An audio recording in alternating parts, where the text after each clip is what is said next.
ಮೂರನೆಯವನೇ ಅರ್ಜುನ. ಕೆಳಭಾಗದಿಂದ ಲೆಕ್ಕ ಹಾಕುವುದಾದರೆ ಈ ಸಹದೇವ, ನಕುಲ, ಅರ್ಜುನ. ಈ ಕಡೆಯಿಂದಲೂ ಮೂರನೆಯವನು, ಆ ಕಡೆಯಿಂದಲೂ ಮೂರನೆಯವನಾಗಿರ್ತಕ್ಕಂಥ ಅರ್ಜುನ ಅಲ್ಲಿಂದ ಬರ್ತಿದ್ದಾನೆ. ಅಮ್ಮ ಅಮ್ಮ, ಕೆಲವನ್ನು ಮುಗಿಯುತ್ತ ದಾರಿಯ ಸ್ಮರಿಸುವ ಬೇಗ ಬಂದನ ಪಾಠ, ಕೆಲವನ್ನು ಮುಗಿಯುತ್ತ ದಾರಿಯ ಸ್ಮರಿಸುವ ಬೇಗ ಬಂದನ ಪಾಠ, ಎಡೆಗೆ ನಮಿಸುತ್ತಲಿ ನಿಂತು ತಾಯಿಗೆ ಹೊದಿಸುತ್ತ ನಿಂತ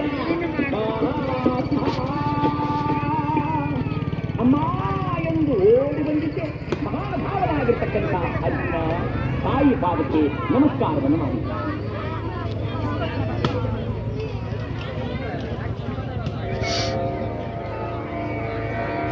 ತಾಯಿಯ ಪಾದಕ್ಕೆ ನಮಸ್ಕಾರ ಮಾಡಿದ ಪಾರ್ಥ ತಲೆ ಎತ್ತಿ ನೋಡಿ ತಾಯೊಳವನ್ನು ಕಂಡೊಡನೆ ಕೇಳಿದನಂತೆ, ಅಮ್ಮ ನಿನ್ನ ಕಣ್ಣಲ್ಲಿ ಕಣ್ಣೀರೆ ಏಕೆ ಶೋಕಿಪೆ ಮಾತಾ ಏಕೆ ಶೋಕಿಪೆ.